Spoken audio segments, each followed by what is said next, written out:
بسم اللہ الرحمن الرحیم اللہم صلی علی سیدنا محمد وعلی آل سیدنا محمد وبارک وسلم۔ آپ حضرات کو انتظار کرنا پڑا، اس کے لیے معذرت۔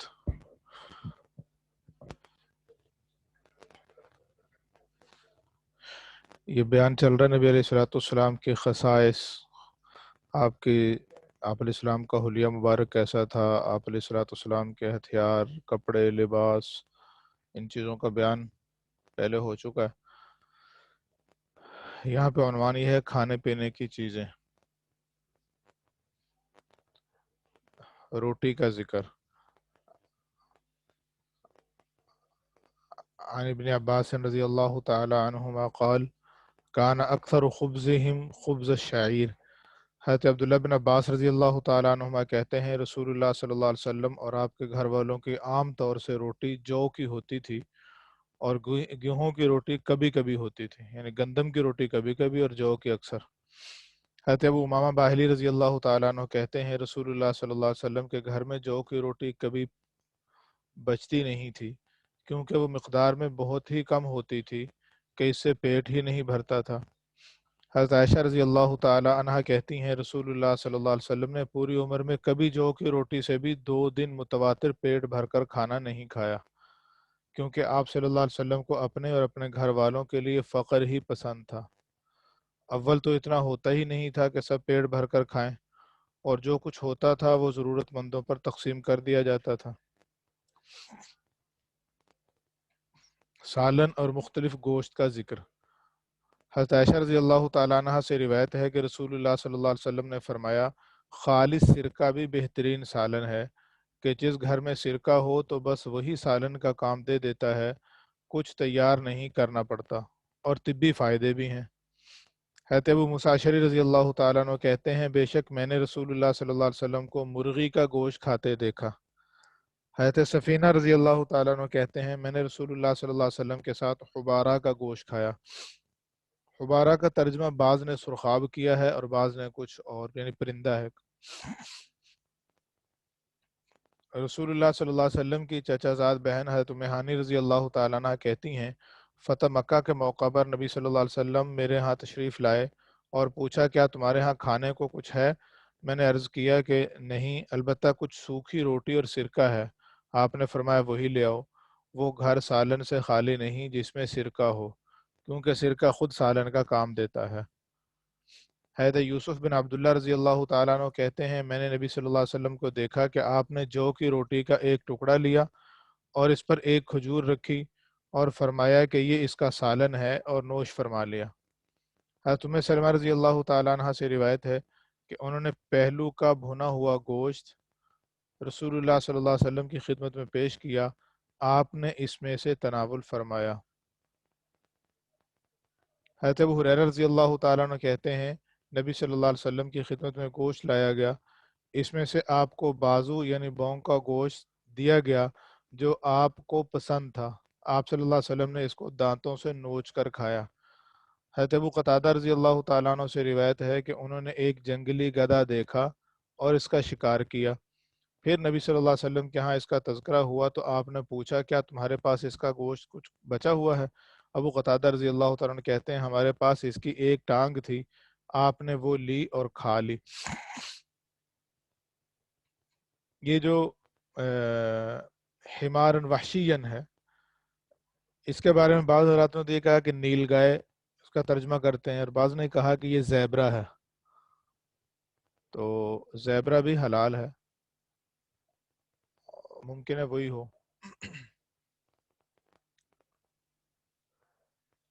حضرت انس رضی اللہ تعالیٰ عنہ کہتے ہیں ہم نے مر زہران جگہ کا نام ہے میں ایک خرگوش کو اس کی بل میں سے نکلنے پر مجبور کیا، اور پھر میں نے اس کو پکڑ لیا، پھر میں اس کو ابو طلحہ رضی اللہ عنہ کے پاس لے گیا، انہوں نے اس کو ذبح کیا اور اس کی پٹھ اور اس کی دونوں رانیں رسول اللہ صلی اللہ علیہ وسلم کی خدمت میں بھیجیں، آپ نے اس ہدیہ کو قبول فرمایا۔ حضرت جابر رضی اللہ تعالیٰ عنہ کہتے ہیں میں جیش خبط میں شریک تھا، اس پر ابو عبیدہ رضی اللہ تعالیٰ عنہ امیر تھے۔ ایک موقع پر خاص عرصہ کھانے کا کچھ سامان نہ ملنے کے باعث ہم سخت بھوک میں مبتلا ہوئے، سمندر کی موج کے ساتھ عنبر نامی ایک مچھلی آ کر گری، اس جیسی مچھلی ہم نے پہلے نہ دیکھی تھی۔ 15 دن تک ہم نے اس کا گوشت کھایا۔ ابو عبیدہ رضی اللہ تعالیٰ عنہ نے اس کی ایک ہڈی کو کھڑا کیا تو وہ اتنی اونچی تھی کہ سوار اس کے نیچے سے گزر گیا۔ جب ہم واپس آئے تو نبی صلی اللہ علیہ وسلم سے اس کا ذکر کیا۔ آپ نے فرمایا وہ رزق تھا جو اللہ نے تمہارے لیے نکالا، تو تم اس کو کھاؤ، اور اگر تمہارے پاس باقی ہو تو ہمیں بھی کھلاؤ۔ ہم نے اس کا کچھ گوشت آپ کو بھی بھیجا اور آپ صلی اللہ علیہ وسلم نے وہ کھایا۔ حضرت جابر رضی اللہ تعالیٰ عنہ سے روایت ہے کہ حجۃ الوداع میں جمرہ عقبہ کی رمی کے بعد رسول اللہ صلی اللہ علیہ وسلم قربان گاہ میں آئے اور آپ نے اپنے ہاتھ سے 63 اونٹ نہر کیے۔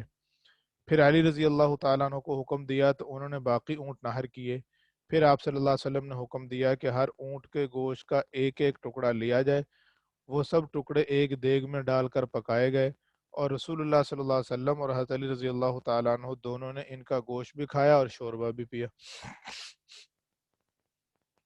حضرت سلمہ رضی اللہ تعالیٰ عنہ سے روایت ہے کہ حسن رضی اللہ تعالیٰ عنہ اور ابن عباس رضی اللہ تعالیٰ عنہما اور حضرت عبداللہ بن جعفر رضی اللہ تعالیٰ عنہ ان کے پاس آئے اور ان سے کہا کہ آپ ہمارے لیے وہ کھانا پکائیے جو رسول اللہ صلی اللہ علیہ وسلم کو پسند تھا اور اس کو آپ رغبت سے کھاتے تھے۔ حضرت سلمہ رضی اللہ تعالیٰ عنہ نے کہا اے میرے بیٹو، اب وہ کھانا تمہیں پسند نہیں آئے گا، کیونکہ اب کشادگی کا دور ہے اور مزیدار کھانے مل جاتے ہیں، جبکہ وہ تو تنگی کے دور کا کھانا تھا اور بہت ہی سادہ تھا۔ ان لوگوں نے کہا نہیں، ہم ضرور پسند کریں گے، بس آپ ہمارے لیے وہ بنا دیجئے۔ وہ اٹھیں اور کچھ جو لیے، ان کو پیسا، پھر ان کو ایک ہنڈیا میں ڈالا، ان پر ذرا سا زیتون کا تیل ڈالا اور کچھ مرچیں اور زیرہ وغیرہ مسالہ پیس کر ڈالا اور پکا کر ان کے سامنے لا کر رکھا اور کہا یہی کھانا نبی صلی اللہ علیہ وسلم کو پسند تھا اور اسی کو آپ شوق سے کھاتے تھے۔ حضرت عبداللہ بن عباس رضی اللہ تعالیٰ عنہ کہتے ہیں رسول اللہ صلی اللہ علیہ وسلم کا پسندیدہ کھانا سرید تھا، روٹی کا اور حیث کا۔ سرید شوربے میں بھگوئے ہوئے روٹی کے ٹکڑوں کو کہتے ہیں، اور حیث چھوارے پنیر اور گھی کو ملا کر بنایا جاتا ہے۔ یہ ایک طرح کا حیث جو ہے یہ حلوہ کی قبیل کی قسم کی ایک چیز بن جاتی ہے، اور سرید کا مطلب یہ ہے کہ روٹی شوربے میں توڑ کے چور کے اس کو کھا لیا جائے۔ حضرت انس رضی اللہ تعالیٰ عنہ سے روایت ہے کہ رسول اللہ صلی اللہ علیہ وسلم کو ہنڈیا اور برتن میں نیچے کا بچا ہوا سالن پسند تھا، کیونکہ ایک تو اس میں گھی کم ہوتا ہے، دوسرے آپ اس کو پسند کرتے تھے کہ دوسروں کو اوپر اوپر کا کھلائیں، تو پھر آپ باقی بچا ہوا اپنے لیے اختیاری طور پر پسند کرتے تھے۔ گھی، مکھن، پنیر اور میٹھی چیزیں۔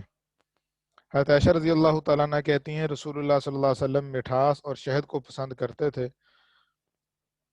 بسر کے دو بیٹے کہتے ہیں کہ رسول اللہ صلی اللہ علیہ وسلم ہمارے ہاں تشریف لائے تو ہم نے آپ کی خدمت میں مکھن اور چھوارے پیش کیے، اور آپ کو مکھن اور چھوارے پسند تھے۔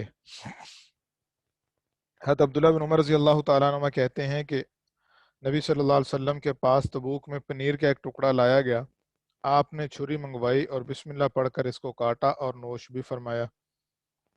پھل اور سبزیاں۔ حضرت ام منذر رضی اللہ تعالیٰ عنہ کہتی ہیں رسول اللہ صلی اللہ علیہ وسلم میرے گھر تشریف لائے، آپ کے ساتھ حضرت علی رضی اللہ تعالیٰ عنہ بھی تھے، میں نے ان دونوں کے لیے چقندر اور جو پکائے۔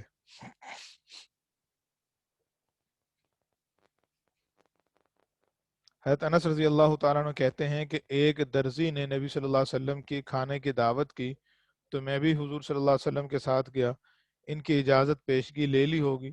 میزبان نے جو کی روٹی اور شوربہ جس میں گھیا کدو اور سکھایا ہوا گوشت تھا سامنے رکھا۔ میں نے نبی صلی اللہ علیہ وسلم کو پیالے کے اطراف میں سے گھیے کے ٹکڑے کو یعنی کدو کے ٹکڑوں کو لیتے دیکھا، اس دن سے میں بھی گھیے کو پسند کرنے لگا۔ حضرت عائشہ رضی اللہ تعالیٰ عنہ کہتی ہیں آخری کھانا جو رسول اللہ صلی اللہ علیہ وسلم نے کھایا اس میں پکے ہوئے پیاز تھے، یعنی کچا پیاز تو آپ کو پسند نہیں تھا، لیکن پیاز اگر پکا لیا گیا، بھون لیا گیا تو وہ آپ تناول فرما لیتے تھے۔ حضرت عبداللہ بن جعفر رضی اللہ تعالیٰ عنہ کہتے ہیں میں نے رسول اللہ صلی اللہ علیہ وسلم کو تازہ کھجوریں ککڑی کے ساتھ کھاتے دیکھا۔ حضرت انس رضی اللہ تعالیٰ عنہ کہتے ہیں میں نے نبی صلی اللہ علیہ وسلم کو خربوزہ اور کھجور ملا کر کھاتے دیکھا۔ حضرت عائشہ رضی اللہ تعالیٰ عنہ سے روایت ہے کہ نبی صلی اللہ علیہ وسلم تربوز تازہ کھجوروں کے ساتھ کھاتے تھے اور فرماتے تھے اس کی حرارت اس کی برودت کو ختم کر دیتی ہے، یعنی کھجور گرم ہے، تربوز ٹھنڈا ہے، تو اس اعتدال آ جائے گا دونوں میں۔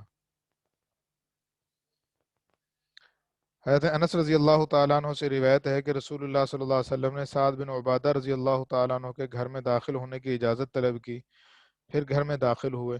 سعد رضی اللہ تعالیٰ عنہ نے نبی صلی اللہ علیہ وسلم کی خدمت میں کشمش پیش کیے جو آپ نے تناول فرمائے۔ کھانا کھانے سے پہلے اور کھانے کے بعد ہاتھ منہ دھونا۔ حضرت سلمان رضی اللہ تعالیٰ عنہ کہتے ہیں میں نے تورات میں پڑھا تھا کہ کھانے کی برکت کھانے کے بعد ہاتھ منہ دھونے میں ہے۔ میں نے اس کا ذکر نبی صلی اللہ علیہ وسلم سے کیا تو آپ نے فرمایا کھانے کی برکت کھانے سے پہلے بھی اور کھانے کے بعد بھی ہاتھ منہ دھونے میں ہے۔ منہ دھونے سے مراد کلی کرنا ہے۔ نمبر 2، برکت کی ایک صورت یہ بھی ہے کہ آدمی اس معمول کی وجہ سے بہت سی بیماریوں سے بچتا ہے، لہذا جو کھاتا ہے اس سے مقصود صحت حاصل ہوتی رہتی ہے، بیماریوں میں مبتلا ہو کر ضائع نہیں ہوتی۔ کھانے سے پہلے اور کھانے کے بعد کی دعائیں۔ حضرت عمر بن ابی سلمہ رضی اللہ تعالیٰ عنہ رسول اللہ صلی اللہ علیہ وسلم کی خدمت میں آئے۔ آپ صلی اللہ علیہ وسلم کے پاس کھانا رکھا ہوا تھا۔ آپ نے فرمایا اے بیٹے قریب ہو جاؤ اور بسم اللہ پڑھو اور اپنے داہنے ہاتھ سے اپنے سامنے سے کھاؤ۔ حضرت عائشہ رضی اللہ تعالیٰ عنہ کہتی ہیں رسول اللہ صلی اللہ علیہ وسلم نے ارشاد فرمایا جب تم میں سے کوئی کھانا کھائے اور شروع میں اللہ تبارک و تعالیٰ کا نام لینا بھول جائے تو درمیان میں جس وقت یاد آئے یوں کہہ دے بسم اللہ اولہ و آخرہ، یعنی اللہ کا نام کھانے کے اول میں بھی ہے اور آخر میں بھی ہے۔ حضرت ابو سعید خدری رضی اللہ تعالیٰ عنہ کہتے ہیں رسول اللہ صلی اللہ علیہ وسلم جب کھانے سے فارغ ہوتے تو یہ کلمات کہتے تھے الحمد للہ الذی اطعمنا وسقانا وجعلنا مسلمین، تمام تعریفیں اللہ کے لیے ہیں جس نے ہمیں کھلایا اور پلایا اور ہمیں مسلمان بنایا۔ یہ وجعلنا من المسلمین کے من کے جو الفاظ ہیں یہ ملے نہیں احادیث مبارکہ میں تلاش کے باوجود بھی۔ حضرت ابو امامہ رضی اللہ تعالیٰ عنہ کہتے ہیں رسول اللہ صلی اللہ علیہ وسلم کے سامنے سے جب دسترخوان اٹھایا جاتا تھا تو آپ یہ فرماتے تھے الحمد للہ حمدا کثیرا طیبا مبارکا فیہ غیر مودع ولا مستغنا عنہ ربنا، تمام تعریف اللہ کے لیے ہے، ایسی تعریف جو کثیر ہے، پاکیزہ ہے، مبارک ہے اور جو نہ چھوڑی جا سکتی ہے اور نہ اس سے استغنا ہو سکتا ہے۔ اے ہمارے رب ہمارے شکر اور حمد کو قبول فرما۔ پینے کی چیزیں۔ حضرت عائشہ رضی اللہ تعالیٰ عنہ کہتی ہیں رسول اللہ صلی اللہ علیہ وسلم کو پینے کی چیزوں میں سب سے زیادہ وہ پسند تھیں جو میٹھی اور ٹھنڈی ہوں، یعنی ٹھنڈا مشروب گویا۔ حضرت انس رضی اللہ تعالیٰ عنہ سے روایت ہے نبی صلی اللہ علیہ وسلم پانی پینے میں 3 مرتبہ سانس لیا کرتے تھے اور یہ فرماتے تھے کہ اس طریقہ سے پینا زیادہ خوشگوار اور خوب سیراب کرنے والا ہے۔ فائدہ، حدیث کے الفاظ یا تنفس فی الاناء کا مطلب یہ مطلب نہیں کہ آپ پینے کے برتن میں سانس لیتے تھے، بلکہ یہ مطلب ہے کہ برتن سے پیتے ہوئے 3 مرتبہ سانس لیتے تھے اور برتن کو کچھ پرے کر لیتے تھے، کیونکہ حضرت ابو قتادہ رضی اللہ تعالیٰ عنہ سے روایت ہے ان نبی صلی اللہ علیہ وسلم نہا ان یتنفس فی الاناء، کہ نبی صلی اللہ علیہ وسلم نے پینے کے دوران برتن میں سانس لینے سے منع فرمایا تاکہ ناک میں جمع شدہ گرد غبار وغیرہ کے ذرات پانی میں نہ گریں، تو برتن کے اندر ہی سانس لیتا رہے، اس سے منع کیا۔ حضرت عبداللہ بن عباس رضی اللہ تعالیٰ عنہ سے روایت ہے نبی صلی اللہ علیہ وسلم جب کچھ پیتے تو درمیان میں 2 مرتبہ سانس لیتے۔ حضرت عبداللہ بن عباس رضی اللہ تعالیٰ عنہ سے روایت ہے کہ نبی صلی اللہ علیہ وسلم نے زمزم کا پانی کھڑے ہونے کی حالت میں پیا۔ حضرت کبشہ رضی اللہ تعالیٰ عنہ کہتی ہیں رسول اللہ صلی اللہ علیہ وسلم میرے گھر تشریف لائے، وہاں ایک مشکیزہ لٹک رہا تھا، آپ نے کھڑے کھڑے اس مشکیزہ کے منہ سے اپنا منہ لگا کر پانی پیا، میں نے اٹھ کر اس جگہ کو کاٹ لیا تاکہ ایک یہ کہ وہ اپنے پاس بطور تبرک رہے اور دوسرے یہ کہ انہوں نے اس کو بے ادبی سمجھا کہ اس جگہ اب کسی اور کا منہ لگے، مشکیزے سے حضور نے منہ لگا کے تو وہاں سے انہوں نے کاٹ کے اپنے پاس رکھ لیا۔ فائدہ، بعد میں بعض نقصان دیکھ کر آپ صلی اللہ علیہ وسلم نے اس طرح پینے سے منع فرما دیا تھا، یعنی آپ نے کھڑے ہو کر پیا تو ہے گویا یہ بتانے کے لیے کہ کہیں مجبوری ہو تو پی سکتے ہیں، لیکن اس سے منع بھی فرمایا، عام حالات میں نہیں پینا چاہیے۔ استعمال کا پیالہ۔ ثابت کہتے ہیں کہ حضرت انس رضی اللہ تعالیٰ نے ہم کو ایک لکڑی کا موٹا پیالہ جس میں لوہے کی پتریاں لگی ہوئی تھیں نکال کر دکھایا اور فرمایا کہ اے ثابت، یہ رسول اللہ صلی اللہ علیہ وسلم کا پیالہ ہے۔ حضرت انس رضی اللہ تعالیٰ عنہ کہتے ہیں میں نے اس پیالہ سے رسول اللہ صلی اللہ علیہ وسلم کو پینے کی سب انواع، یعنی پانی، نبیذ، پانی ملا شہد، دودھ، سب چیزیں پلائی ہیں۔ خوشبو۔ حضرت انس رضی اللہ تعالیٰ عنہ کہتے ہیں رسول اللہ صلی اللہ علیہ وسلم کے پاس ایک سکہ یعنی عطر دان تھا، اس میں سے آپ خوشبو استعمال کرتے تھے۔ بعض حضرات کے نزدیک سکہ سے مراد ایک مخصوص قسم کی مرکب خوشبو ہے۔ حضرت انس رضی اللہ تعالیٰ عنہ کہتے ہیں کہ نبی صلی اللہ علیہ وسلم کو کوئی شخص خوشبو پیش کرتا تو آپ خوشبو کو واپس نہ فرماتے۔ حضرت ابو ہریرہ رضی اللہ تعالیٰ عنہ کہتے ہیں رسول اللہ صلی اللہ علیہ وسلم نے فرمایا مردانہ خوشبو وہ ہے جس کی مہک پھیلتی ہو اور رنگ غیر محسوس ہو، جیسے گلاب، خس، کیوڑا وغیرہ، اور زنانہ خوشبو وہ ہے جس کا رنگ غالب ہو اور مہک مغلوب ہو، جیسے حنا، زعفران وغیرہ۔ حضرت عائشہ رضی اللہ تعالیٰ عنہ کہتی ہیں رسول اللہ صلی اللہ علیہ وسلم کی گفتگو تم لوگوں کی طرح سے لگاتار جلدی جلدی نہیں ہوتی تھی، بلکہ آپ کی گفتگو صاف صاف، ہر مضمون دوسرے سے جدا ہوتا تھا، پاس بیٹھنے والا اس کو اچھی طرح سے ذہن نشین کر لیتا تھا۔ حضرت انس رضی اللہ تعالیٰ عنہ کہتے ہیں رسول اللہ صلی اللہ علیہ وسلم بعض مرتبہ بات کو ضرورت ہوتی تو تین تین مرتبہ دہراتے تاکہ وہ اچھی طرح سمجھ لی جائے، یعنی آپ کو سننے والے اچھی طرح سمجھ لیں۔ فائدہ، یعنی اگر مضمون مشکل ہوتا تو تکرار اس لیے فرماتے کہ لوگ اس کو اچھی طرح ذہن میں بٹھا لیں، یا مجمع زیادہ ہوتا تو تینوں جانب متوجہ ہوتے اور ہر جانب اس بات کو بیان کرتے۔ تین مرتبہ تو انتہائی درجہ ہے، ورنہ اگر دو مرتبہ کہنا کافی ہوتا تو دو مرتبہ ہی کہتے۔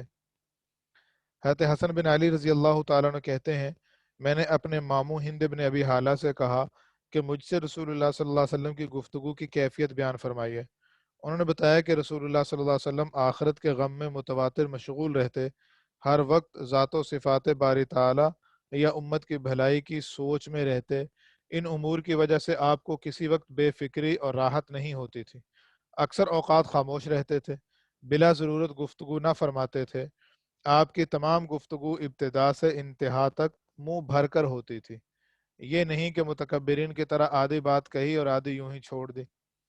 جامع یعنی ایسے الفاظ کے ساتھ جو ادائیگی میں تھوڑے ہوں لیکن ان میں معنی بہت ہوں، جامع کلام کرتے تھے۔ آپ کی ہر بات جدا جدا ہوتی تھی، نہ اس میں فضولیات ہوتی تھیں اور نہ کوتاہیاں کہ مطلب پوری طرح واضح نہ ہو۔ آپ نہ سخت مزاج تھے نہ کسی کی تذلیل کرتے تھے۔ اللہ کی نعمت خواہ وہ کتنی ہی تھوڑی ہو اس کو بہت بڑا سمجھتے تھے، اس کی مذمت نہ فرماتے تھے، البتہ کھانے کی اشیاء کی نہ مذمت فرماتے کیونکہ اس کا نعمت ہونا ظاہر ہے، نہ زیادہ تعریف فرماتے کیونکہ اس میں حرص کا شبہ ہوتا ہے، البتہ اظہار رغبت یا کسی کی دلداری کی وجہ سے کبھی کبھی خاص چیزوں کی تعریف بھی فرمائی ہے۔ دنیا اور دنیاوی امور کی وجہ سے آپ کو کبھی غصہ نہ آتا تھا کیونکہ دنیاوی نقصان کی آپ کو پرواہ نہ ہوتی تھی، البتہ اگر کسی دینی امر اور حق بات سے کوئی شخص تجاوز کرتا تو اس وقت کوئی شخص آپ کے غصہ کی تاب نہ لا سکتا تھا یہاں تک کہ آپ اس کا انتقام نہ لے لیں۔ اپنی ذات کے لیے نہ کسی پر ناراض ہوتے تھے نہ اس کا انتقام لیتے تھے، جب کسی وجہ سے کسی جانب اشارہ فرماتے تو پورے ہاتھ سے اشارہ فرماتے کیونکہ انگلی سے صرف توحید کا اشارہ کرنے کی عادت تھی، جب کسی بات پر تعجب کرتے تو ہاتھ پلٹ لیتے یعنی گھما لیتے تھے، اور جب بات کرتے تو کبھی ہاتھوں کو بھی ساتھ ہلاتے اور کبھی داہنی ہتھیلی کو بائیں انگوٹھے کے اندرونی حصہ پر مارتے۔ اچھا، یعنی دائیں ہتھیلی کو یوں، دائیں ہتھیلی، سیدھی ہتھیلی اور بائیں انگوٹھا آمنے سامنے ہم بیٹھے ہیں نا، ہاں یوں فرماتے۔ جب کسی پر ناراض ہوتے تو اس سے منہ پھیر لیتے اور بے توجہی فرماتے یا درگزر فرماتے، اور جب خوش ہوتے تو نظریں جھکا لیتے۔ آپ کی اکثر ہنسی تبسم ہوتی تھی، اس وقت آپ کے دانت اولے کی طرح چمکدار سفید ظاہر ہوتے تھے۔ جی